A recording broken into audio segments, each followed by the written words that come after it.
Hello and welcome to the Guitar Hang Podcast. I am your host, Jon Stankorb. Well, it's season 8, episode 3, and today's episode is a fun one. I'm hanging out with Andy Graziano from the Band Geeks. We're diving into their epic summit tour with Jon Anderson, talking about the new album True, and of course, geeking out over all things Yes and guitar. If you're a fan of prog rock, big guitars, and legendary tunes, this one's for you. So let's get into it. Here's my conversation with Andy Graziano. How are you? I'm great, man.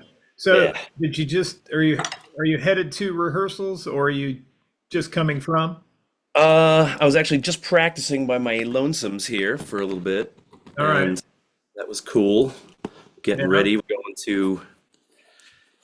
All right. I think I'm ready to go now. There. Okay, so, what do I do? So I just was just practicing over here. I'm going tomorrow. Actually, gonna meet up with the guys in between their final 2 gigs, which is kind of nice. Yeah. So Matt Beck is on leg 1. You're doing leg 2. He was kind enough to sub for you. Yeah. No, that was amazing. It was just. Well, yeah. Go ahead. I'll... No. I'm just filling in the blanks, so you can jump in wherever you like. Nice. Yeah, Matt was a great find for us, and we thought like maybe one day we might need somebody to to help out, and turned out he was just happened to be free at this point and was willing to do it. I know he's a huge Yes fan, so it was nice. So like we worked together, and just a super nice guy, and shredding amazing killer. The first time I ever met him, he came over to do some Band Geek videos, and we played or whatever we did, and it was great. And then we were just messing around. Like Richie's got a little acoustic setup upstairs in his little, by the kitchen, and he picked up that Django guitar and he played some stuff that I was like, okay, so this is somebody to formidable chops, right? He's a Django guy as well as somebody to learn from, somebody to somebody else, and the nicest guy you'd ever want to meet. That's why he plays that's why he's got the career that he's got, because you want to work with people like that. Oh yeah. Well, the thing that's interesting about this is maybe a nice jump off point is that with Steve Howe, if you casually listen to Yes, which many of us did when we were younger, maybe we couldn't fully appreciate Steve Howe, and as soon as you go to a deeper dive, you realize there's so many layers to who he is as a guitarist and an artist. Sure. There's so many. The Onion has so many layers. I mean, he's got the Tal Farlow thing. He's got the Jimmy Bryant, Speedy West thing. He's got the Django influence. He's got the Chet Atkins thing. He's got, the classical influence. So it's at first blush, it would be very difficult to pin him down in terms of until you start learning the tunes, and then that's why you can't. He can't be pinned down. Right. Steve Howe is not one thing. Yeah, and I think that's of all the players that the guys that I would refer to as legacy players. Mm-hmm. I think the task of putting together a show like you guys have put together would be really daunting for every position in that group, but especially from the guitar thing, because you really have to be so versed in ragtime and classical fingerstyle. And I know your background is in classical guitar, but then he's got some serious flat picking chops and things like that. So it'd be interesting to just kind of hear, when did Steve come onto the scene for you, and maybe prior to that, who were your influences, and what did it look like for you to try to go from playing maybe a handful of Yes songs in the Band Geeks to do a whole evening of? That's very fast. To me, talking to you and Richie was a huge thrill, because I just love what you guys do. I'm in a Pink Floyd tribute group, and I've been doing that for 16 years. So doing the David Gilmour thing is a deep dive, but in a different way. So to see you guys do this with Steve Howe and Chris Squire, respectively. Well, I mean, if you're gonna be if you're going to be a young musician, maybe like we were, and you want to emulate people, those aren't not the worst people to get behind. Yeah. Yeah, Uh, exactly. myself, I mean, my first influences were like I wanted to play the guitar because I saw Slash, so Slash. Okay. Yeah. I was like, all right, I want to do that, and so listening to that kind of music and Def Leppard and Iron Maiden, then I learned, and so like one by one, like I learned about these bands that like it was just that I guess so I would have. This is like the early '90s. I started playing. Yeah. Finally, I was playing piano lessons before that. I just decent at piano. I could play for release. I could play like Mozart number one. I could do a Yeah. little bit of that. So and I still remember those things now. Yeah. But at some point, once I learned Jump by Van Halen on piano, I was like, oh, well, this is fun. Now I'm playing like rock and roll. I didn't know that was an option before that. Really, like I don't know, growing up, who the hell knows.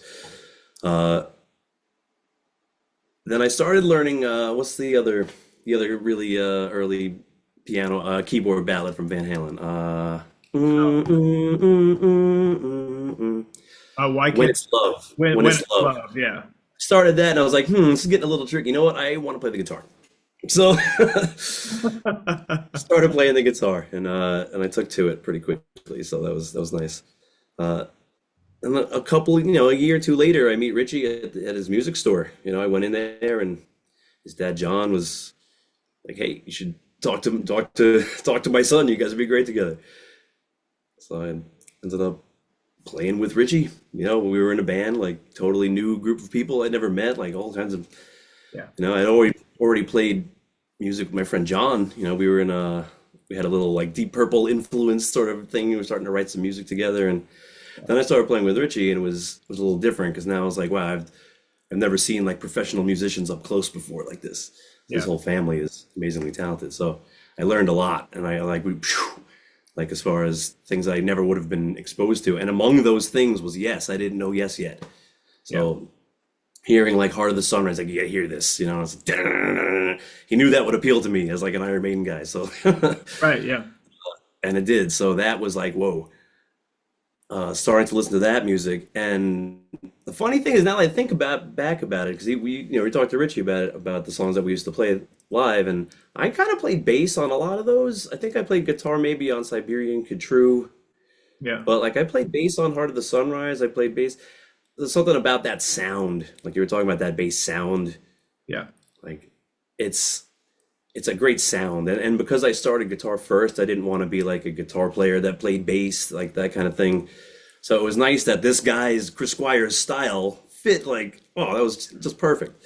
So that was kind of cool. So this Steve Howe guitar parts and all the stuff that he did there was very hard, and I didn't learn them right the first time through. Yeah.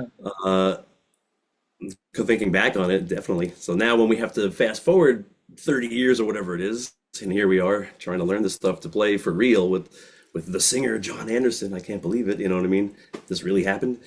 Um, Now we're going doing due diligence and all that, and it's very, very hard. And I knew it would be, but I was prepared for it because we had done Close to the Edge already. Right. That was like Yeah. that was the song. That was the chops buster. That was the woodshed. That was the yeah. Because that's try figuring out that solo at first. Oh, Like never.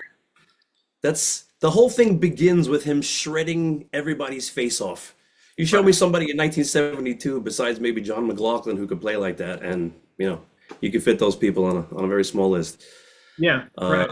and it's not that he's just playing fast or whatever; it's that he's composing a thing that's I don't even know how to say it. It's like Frank Zappa composing on the spot, like his idea of soloing like that.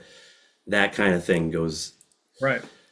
It's a melter. So that and everything else in the song took me like a solid month or two to really learn. Like I learned things fast. Like that took me forever to learn. Yeah. And that was very hard. Playing it that day was very hard. Like you're holding on because this thing can fly off the rails. But so Yeah. we did it, like you said, and then you have to go and do it again and now do it for real. Yeah. And now it's like now it's like playing a song that I know, which is okay. It's still got its You have to pay attention at all times, but but all the songs are like that. Awaken is another one that was like, oh, what? I gotta, and the debate is, do I count it? Do I feel it? All those kind of things. Gates of Delirium, that was like that. Right. The Ritual first tour, I mean, that's a lot of material, Yeah. and it's all dense, and it's all using every style that you're ever gonna learn about.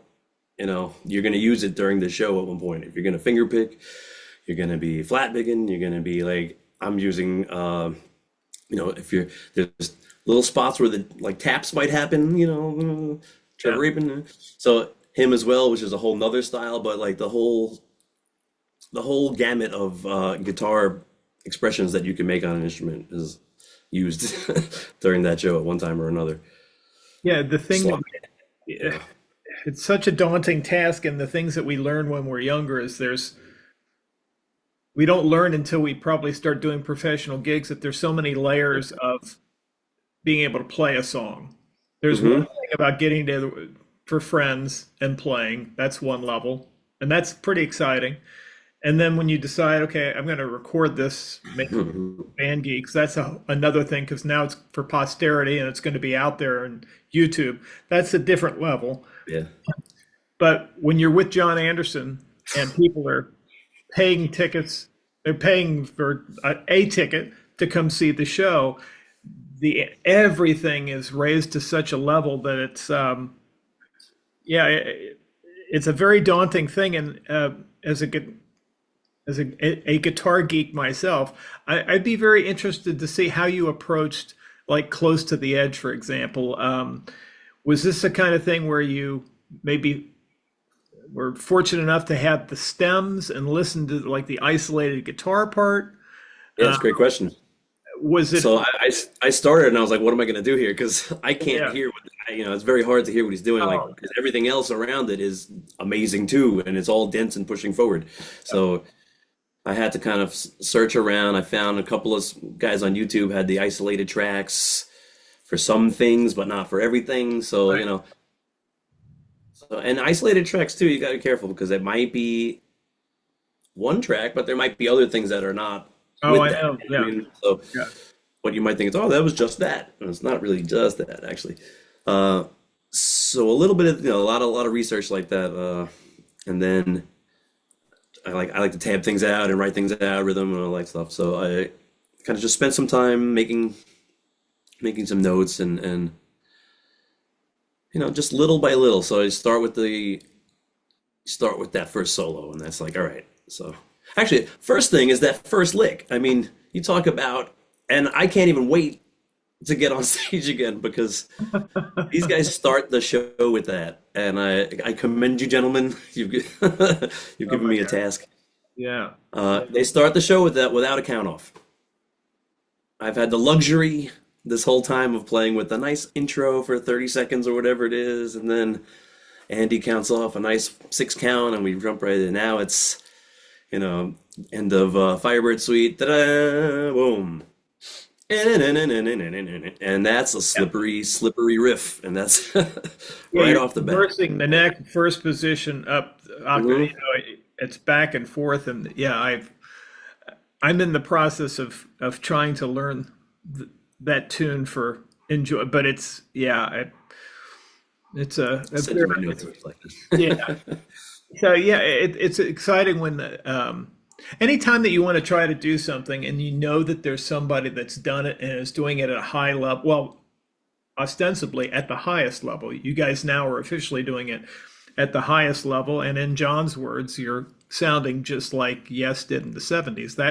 That you guys have reached the summit. That's a beautiful thing. So it's exciting for me. I'm sure it would be interesting and exciting for other guitar players to know that these things can be done. It's just it's Yeah, an arduous task, and the fact that you it guys, is. and I spoke to Richie about this, the fact that you guys did this before there was any big payoff. There's Mhm. something to be said, Yeah. and there's a through line to the guys that I and some gals that I get to interview for the guitar hang is that putting in the work, putting in the time, and being dedicated, even going above and beyond when it's not asked for, will pay dividends that you don't see right away. Oh, for sure. Just you're putting sweat equity in.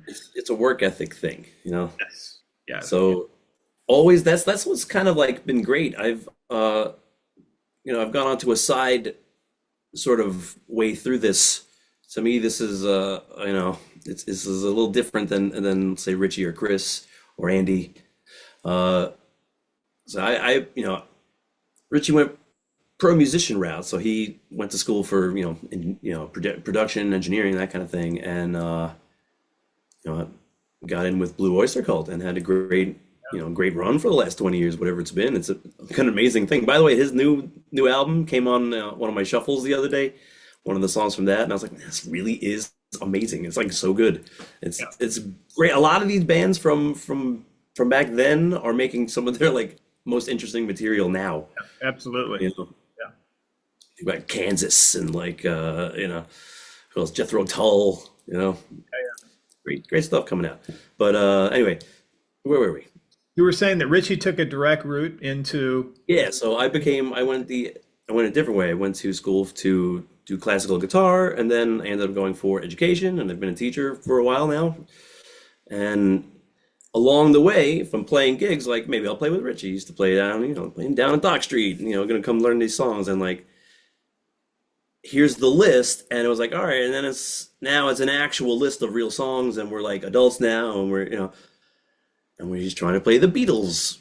I'm gonna play Rubber Soul, so go ahead and learn that. I was like, I actually don't know that at all. So, Yeah. so he's helped me keep my chops up and learn things and like keep going. So I have a reason to keep playing electric and do things like that. So and then a little later on, I'm playing in original bands at the time, doing stuff like that, just kind of my own thing. And then eventually I started doing the like the cover band and wedding band kind of thing, which again is like a lot of prep work. So I would do that all week, like I'd find out what the songs were for Friday and Saturday and Sunday or whatever it is. And, it's a lot of learning. So like you keep it up and then started doing Band Geek and all right, so we're going to get these songs, we're doing a live show. So we're going to do all these songs with all these guests. So you're going to play here, and you're going to play bass there, and you can play some keyboards there.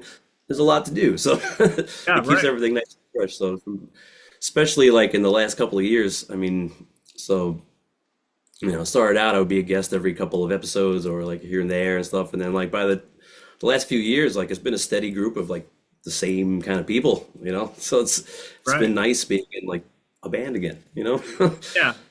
It's really Yeah. cool to. I talk to students about this that want to get better, and some of the ideas that I give them that will help propel them is that put yourself in a situation where you know that you have to deliver. For me, I had bucket list albums I wanted to perform. So I had a Steely Dan tribute group for a while from 2005 to 2008. And then I was in the same group of guys. We did a Beatles thing, but we didn't dress up. Sorry. Sorry, my fault. All right. We Turn didn't that off.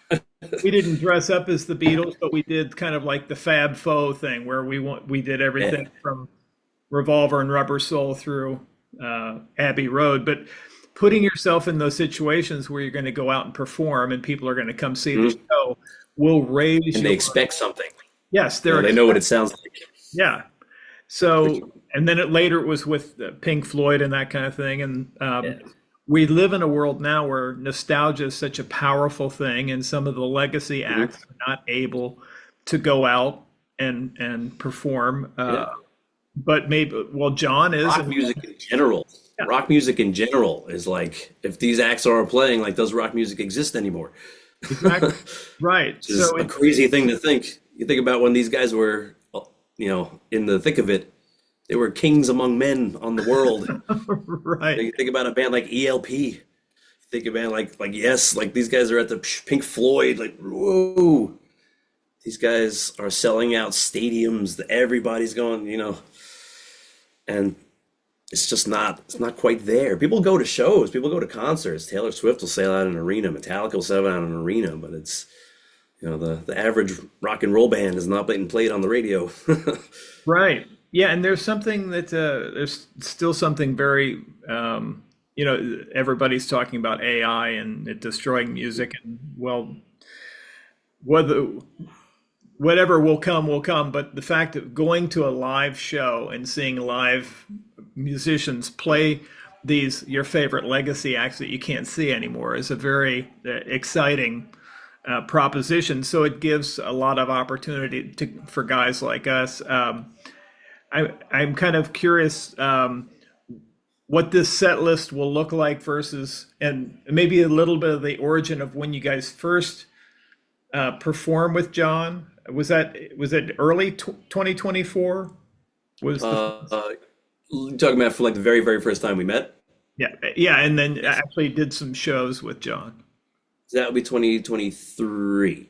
Okay. So that would be the first time. So we practiced for a year and a half at Richie's. Right. Just really dissecting everything, and I would imagine just the months that we spent on Gates of Delirium alone to figure out like what is this? Yeah. But yeah, we spent a lot of time doing that, and then towards the end of 2022, we started zooming in with Jon, and so we moved camp. We set up down in Jon's father's basement, nice big room to play in, and actually you can see that in the video for Counties and Countries. That's where Andy's drums are. Yeah. So we moved there, and then we started zooming in with him, and he would watch us and give us any notes or anything, and hear us, and that went on for a few weeks, and then we met about a week before the tour. We met at a rehearsal place, and it was pretty cool too, because like I'm new to this whole thing, the whole touring business and all that. So Right. I'm literally a virgin at this stuff. I filled in for Richie once for Blue Oyster Cult. That was cool. But like now, this is like, all right, this is a tour. You got to like do this. You're going Yeah. out. You gotta do it over and over again. Right. So it was crazy though. Got all set up, and the play is getting ready, and then all right, here comes Jon. Door opens. Here, I remember specifically him walking in, and all of us were like, especially me, because it was nice. It was nice to see the guy. He really made it. He really like this is having, because up to that moment, who the hell knows? Like everything could stop. Who knows? So it's here. This is it, and we practiced for a few days, and a couple of days off, and that was the show. Yeah. Started. What was the first tune that you guys did and that you played together for the first time in rehearsal? Do you remember what that might have been? As far as I remember, we probably just ran the show, which would be like Right, okay. Yours is No Disgrace to begin with. Actually, I'm looking at I got my set list on the wall over here. I had it signed by the guys after the tour. So, and then I put it in a little frame. So I'm looking at it. We got Yours is No Disgrace, then Perpetual Change, and Close to the Edge, Heart of the Sunrise, Starship Trooper, Awaken, Break, and You and I, All Good People. Then it says Ritual or Gates. Yeah. And then crossed out is, I believe, where Rhythm of Love would have gone. Oh wow. That's Yeah. a And big then we turnaround. have Classic. Owner and Roundabout at the end. That's cool. Yeah. Yeah. So those are the ones that we worked on first. Yeah, we did Rhythm of Love. Rhythm of Love. We did that once at the first show, actually, in Long Island, where I believe the guys are tonight, if that's to be believed. Okay. That's Yeah, awesome. in Westbury. Yeah. Well, I I've recently been working on And You and I, and I've watched a cool version of That was another hard one. I didn't realize like the yeah 12 string is that's amazing. yeah And I'll say Rob Schmoll. I gotta put Rob Schmoll over. He does an amazing job with that every night. yeah You know what? And at first I was like, I kind of want to play that, like, well, who's this guy? To myself. But Rob, he does an amazing job with that, and he's committed to like doing it that way and doing it the way yeah that is on the record, and also the intro to All Good People does that amazing job. He's got the special little lute type instrument and all that. yeah yeah. So Yeah, I've been trying to figure out the best way to on the lap steel part of the solo part. Mm. At the rate, I see you got a lap steel back there. You're actually using it for that? yeah, that's what I that's Yeah. I did that on the on our Band Geek video. That was the first time we did that, and I got like the little Rogue, yeah kind of like cruddy thing.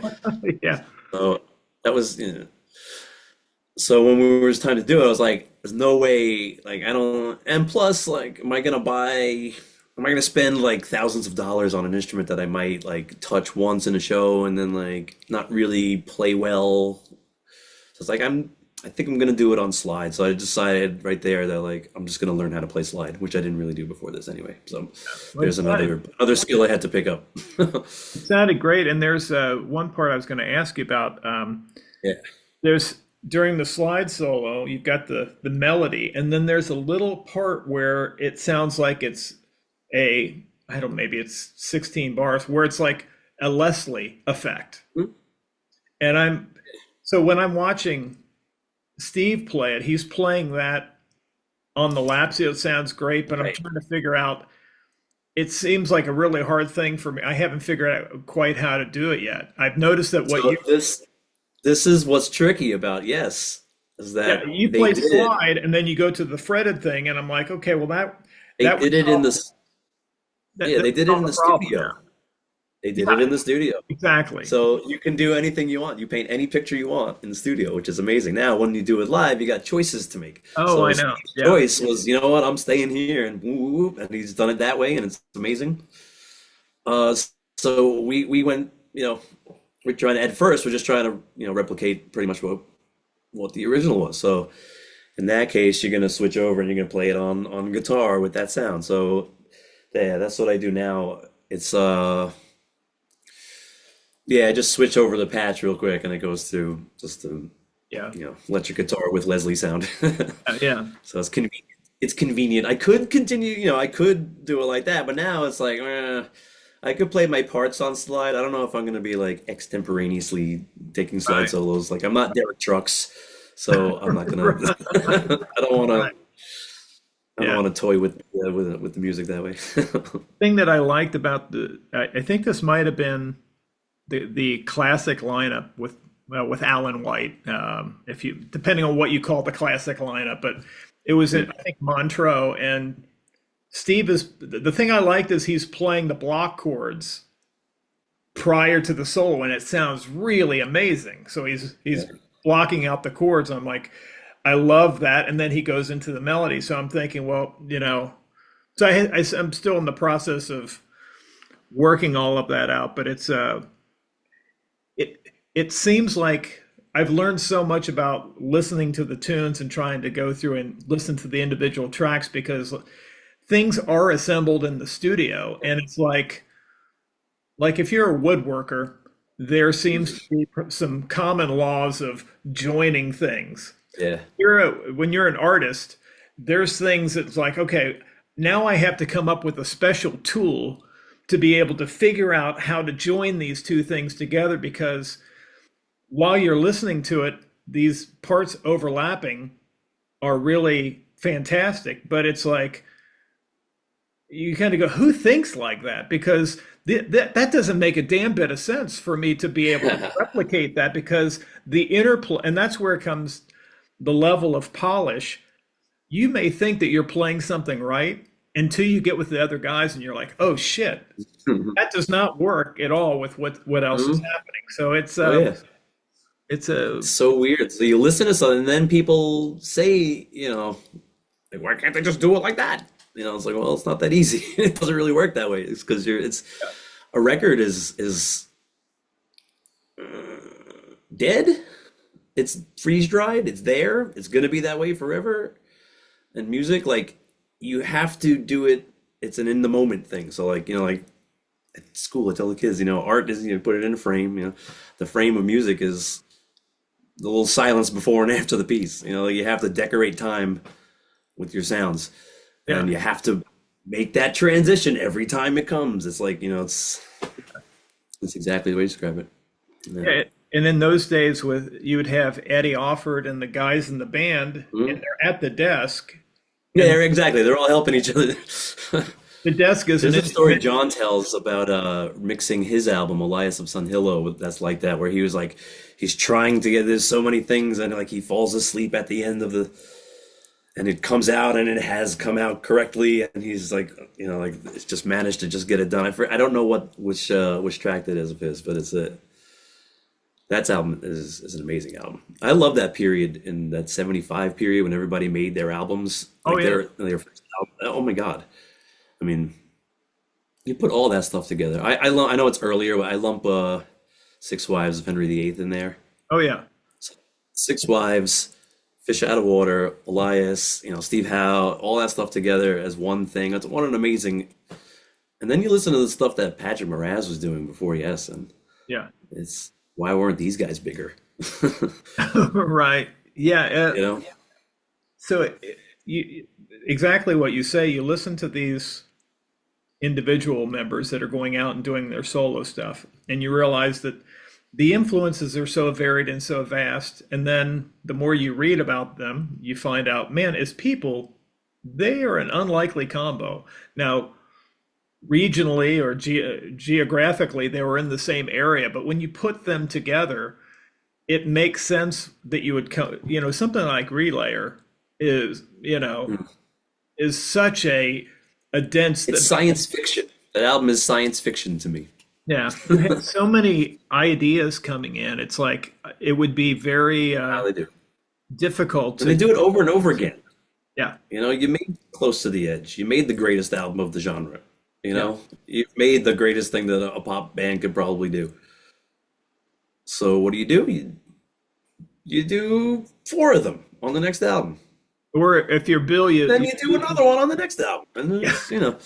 Or if you you're Bill, surround it with some of the cool stuff. Over and over again, the guys.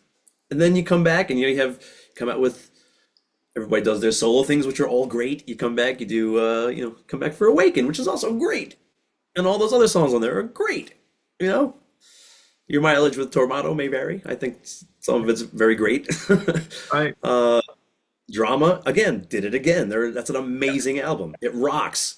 You did it again with 90125. A great album. Their biggest selling album, probably, right? I would imagine.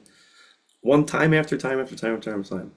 yeah. So, It's a very interesting period, that what you're talking about, that Tormato going for the one, drama in the height of punk and all that kind of stuff for them to be in a, I think the height of punk is a bit overblown yeah, in general.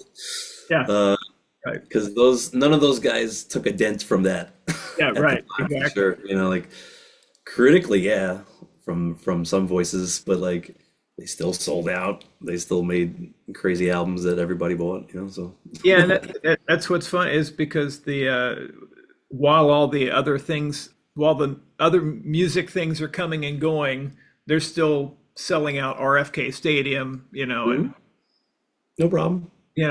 not a, Jethro Tull selling out MSG and stuff like that. In late 70s, 80s. There was no. What was Jethro Tull's song big hit on the radio in late 70s? They didn't. They were just people went to go see music and it was awesome. yeah, I because think I want to see Led Zeppelin back in the day. I want to see all these bands. I would love yeah, that. I would have loved it. yeah, there was such a repertoire of tunes, and it was there was a bit of for guys our age going to see those shows. There's a bit of danger involved going to a rock concert, Yeah. especially. I grew up in Cincinnati, and Oh wow. '79 we had the big the Who tragedy, but you know, Yeah, that was Cincinnati. No. yeah, those things were, a lot of parents were not. I missed a lot of really potentially great shows because Mm. I was born in '65, so by '75, when all those bands were at least what I was thinking was one of the peak periods. It was very difficult to get approval from parents to let their 10-year-old kid go to downtown to see a show. But Oh, for sure. yeah, Yeah, I never really went to concerts coming up until I was well into my teenage years already. So I'm going in going on yourself in New York. We with your friends, taking the ferry and doing all that kind of stuff. It's not Yeah. the So gotta keep your heads up. yeah, and you grew up in Staten Island. Yeah, Yeah. Yeah. yeah. That period of time, there were so many bands that were coming. Well, for every name. Staten Island was a place that bands played too. I didn't really realize that because by the time I was aware, like those places had shut down. But like, oh my gosh, I don't even know the theaters' names. But like, there was a couple of places like Paramount, I think might be one. There was a couple of places that, you know, the people that I know went to go see Black Sabbath on Staten Island. Like, are you kidding me? Yeah. Are you kidding me? What a time. Yeah. What a- As you prep for this show and get your rig fired back up, are you finding that all the due diligence that you did for the last tour is serving you well for Yes. the I mean everything that you Yep. that's the great thing about doing all the work is now you probably haven't had to do any major So, modifications to your yeah, rig. like you were saying before, to people who are looking for that motivation, yes, do the work because then the work is done. And then it's just upkeep and just keep playing. This music we need to practice a lot. So like in between gigs, there's like a couple of days between gigs, like you might want to pick it up and play through something because it's easy to space out on little tiny things because songs are 20 minutes. So it's like, oh yeah, that again, right?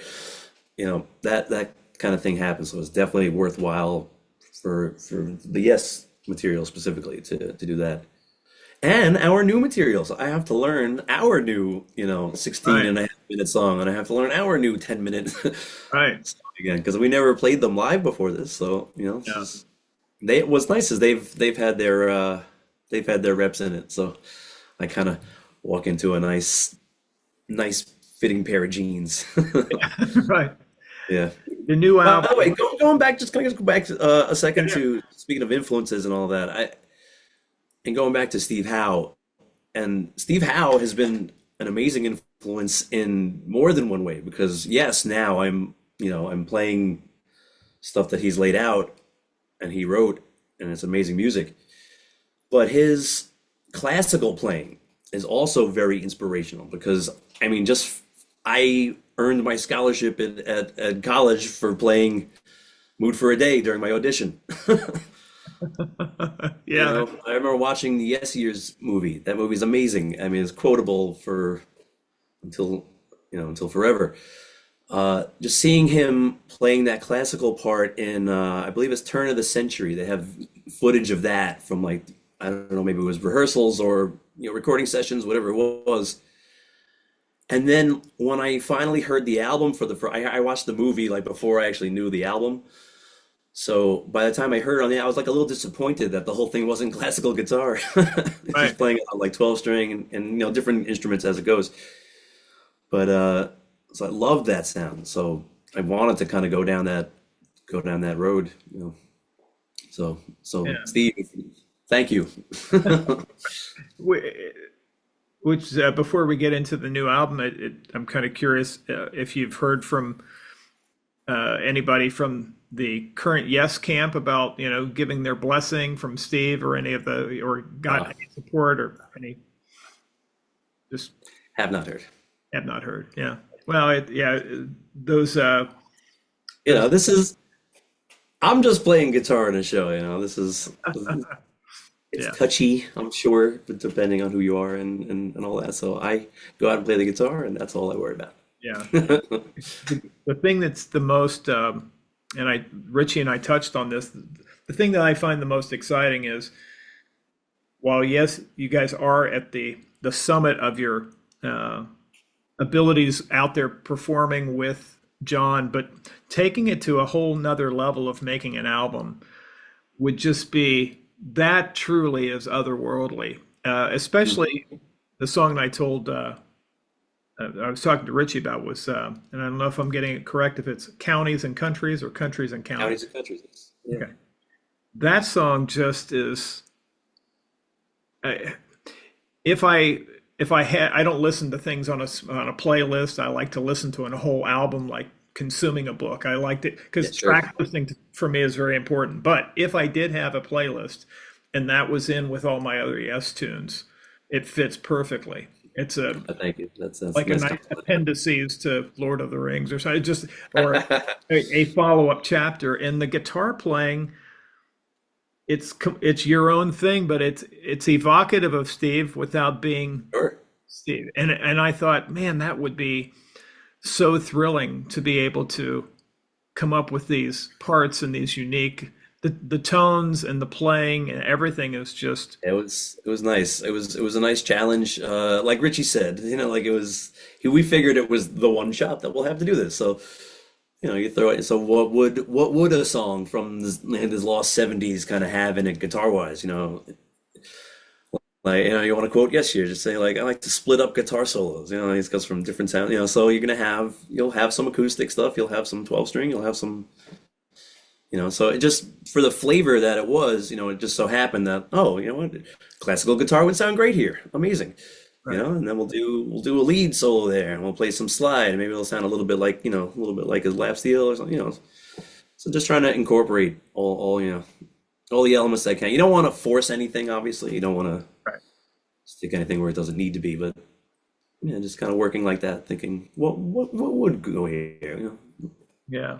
And as you listen to it, and I'm sure you've listened to it a ton now, it's done, or hopefully you have, it's a very organic, it doesn't sound and it doesn't sound like a pastiche.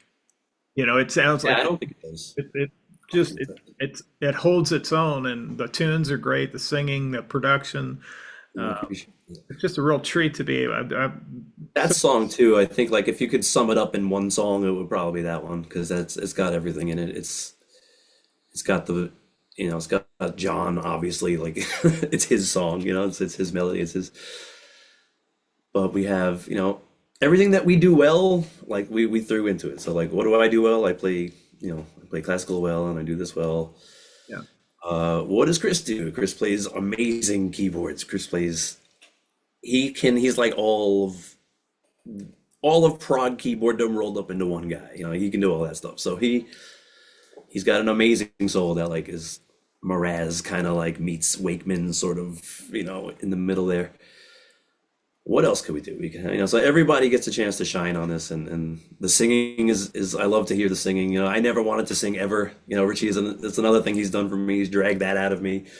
It's just sort of forced a habit. And because you got to get it done, and especially as being a teacher, I sing all day long. Like I'm big with that. So we have fun with it, and would I sing on my own if I wasn't doing that? Probably not, but like it's good. Now I can do that. So it's another thing that another tool in the toolbox. Uh, yeah, and yeah, that song was nice, and the nice thing about it is that there was like one or two things that may have been laid out already from the demo. There's like one or two licks, uh, like. I think it's the one right after.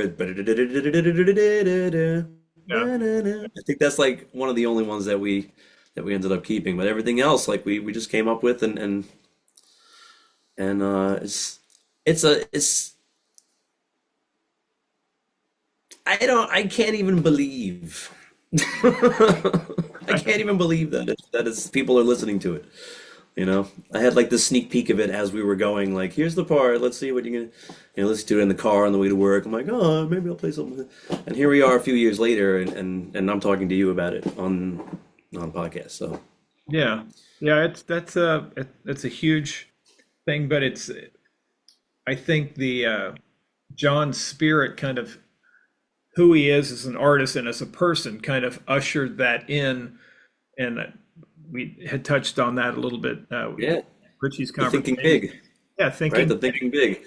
yeah, and And like, why not do that? Why, yeah, let's think much grander than you had. Yeah, limitations can be very frustrating. and Richie helped me with that too, with my decision to like get involved and for real. He's like, he kind of laid out a little scenario as far as because we didn't know what it was going to be. You think, oh, we're going to go on a tour. What does that mean? What I mean? Does that mean we're going to be out for 3 months on a bus somewhere? Does that mean we're going to be, and so there was like on my end, I lost sleep for a long time thinking about things that were happening here because you know I have a good situation. So, I took a lot of thought into that. And as it turned out, what it ended up being was absolutely perfect. The exact time that I needed to take, I was able to take. And we played like 12 shows pretty much, a lot locally and like a week out. And it was no problem at all. It Yeah. worked out. Then has what next happened? Everything that we've done, like it's got to be John. Right. It's got to be the magic of John Yeah. because, you know, I have other theories as to other people that might be looking out for us, but Yeah. as far as in our own families and all that kind of thing, but that who knows what superstition was not, but it's been it's Yeah. gone from one thing to another. And by the way, what you're saying before about like getting that preparing for the gig and over preparing and all that kind of stuff, and because you actually have to do it, like imagine, here comes John into the first rehearsal. Okay, now we're gonna play for John. He watched us on TV. That was the first hurdle. Now he's here in person. Okay, great. Now we're going to do the real first show. Here it is. All right, well, Yeah. got to get through it. Got to do the whole thing. Now it's okay. We're going to record a show, and we're gonna, maybe we're gonna we might make a DVD out of it. Yeah. So go ahead and play. That DVD that just came out. That's like 5 or 6 shows into the tour. Yeah. So with a couple of days layoff in between, you have to practice a little bit beforehand. And then same thing. All right, so here comes now it's an album. You have a little more time. The album is more like a slowly moving iceberg. It's coming towards you, but you have some time to Right. deliver that final product. Yeah. Uh, and again, here I am. I play guitar. Richie's the mastermind of all things Band Geeks. So his job and what he did recording wise and all that, that's something else. Like without so Richie is like the Andy Whisperer. He's somebody to come and brought that out. So I wouldn't be sitting here if it's not for him, and we wouldn't be sitting here, if not for whatever. So Yeah. It was a ideal situation for John because you've got all these you have these guys that are amazing musicians but have known each other for so long, and they're like a band of brothers. I mean, arguably you guys are I'm sure you've, as Richie says, as close as brothers, and it's yeah, a perfect scenario for him to come into, and then not only come into but kind of feel like, I mean, he sounds like he warmed right up to it and became integrated or an integral part of that kind of communal thing. yeah. He's Everybody he's laid, pushing. Yeah, it's beautiful. he's laid back. You know what I mean? He's very laid back. He's the nicest guy you want to meet, and that's his energy as far as like in a rehearsal situation. And if he has something to say, he'll just say it, and it's not a big deal. And it's we can just we'll do that. He was different. If he was a different kind of person, who knows if things would have worked out the same way. But that's the way he is. So for us, just show up and Yeah, yes, yes, sir. I would imagine that He's there. very funny. He's very funny. He's very giving, and he's just a beautiful human being. Just you see like the way my daughter came to a couple of shows, and she's probably 8 or 9 at the time. She's 10 now, but like he's so a gentleman. Very nice. That's beautiful. Yeah, There's always trepidation if you haven't toured and you've got a wonderful situation with your work and family and your yeah, whole life. So there's the fear of, in your mind, you would think, oh my gosh, what does this really, the touring thing really mean? Does that mean I'm going to be gone mhm, for all this period of time? And yeah, how do I keep both things going simultaneously without feeling like I'm having to sacrifice? But what it sounds like is everything worked out. Any fears or doubts or concerns, everything took care of themselves, which is a wonderful thing yeah. because that's the Mostly. one I mean, it thing. wasn't easy, right? Because like I have this, I've never been away from home. Like, no, not like like that. But like, so there's shared responsibilities. So like, that wouldn't happen without my beautiful wife Elizabeth. So I want to publicly thank her for that, for picking up my slack when I have to leave. So that is something. So we tried not to, you try not to abuse that. So this way, when I come home, I'll come home. And go out, go home, and it's fun. And it's so in other words, it hasn't been without its trials, but nothing deal breaking. It's been cool. So now we have one more little. So that's why I wasn't out the first time, because the amount of time that they would need to do what they were planning, like I couldn't physically do, Right. And so here we are, and we'll be joining up again, do a bunch of shows, and have some fun with it. I'm super excited to play those new tracks. So there was a light at the end of the tunnel. It was like, yeah, we'll probably be doing some more. So we'll need you when it gets warmer. Right. So it was. Otherwise, that would have been a hard pill to swallow, but that's all right, because it's already out there. Yeah. And I'm very grateful for Matt, because Matt is an amazing guy. He's doing a fantastic job. Because think about this, I took a year and a half to learn how to play this stuff. This guy did it in 3 months. Yeah. Barely that. Yeah. And he's an absolute monster. So and playing like Albert King with the strings upside down and all that kind of stuff. But yeah, it's I watch. I can't. It's hard for me to watch, because like I want to listen to what he's doing, because I want to. There's a couple of things that I want to learn from him, and I can't watch it though, because it just confuses me. oh yeah, it makes your brain hurt. But I think the other thing that will probably be a byproduct of this is that you guys will continue doing this, the touring. Maybe there's a follow-up album, but it had to plant a seed in your mind of, wait a minute, there's got to be an Andy Graziano record. Utilizing some of the guys in the band, but you've got your own thing. Richie's got his thing. Chris has got his thing. But that would be a really cool. That's funny. Thank you. Yeah, you know what? I've thought about that a lot. I have plenty of stuff that I've written over the years. It's all like in different kind of styles and different that. And I'm trying to think like what would I do as a solo album? Would I make a classical guitar album? You know what I mean? Like what would I do? So that's a good question. But the good thing is you don't have to really say yes to one of the things. You could do a lot in the spirit of Steve or True. whomever. You did everything. And I'm sure that Trevor Rabin is also an influence to a degree too. So maybe that maybe more. Trevor Rabin's last album is an absolute bass smelter.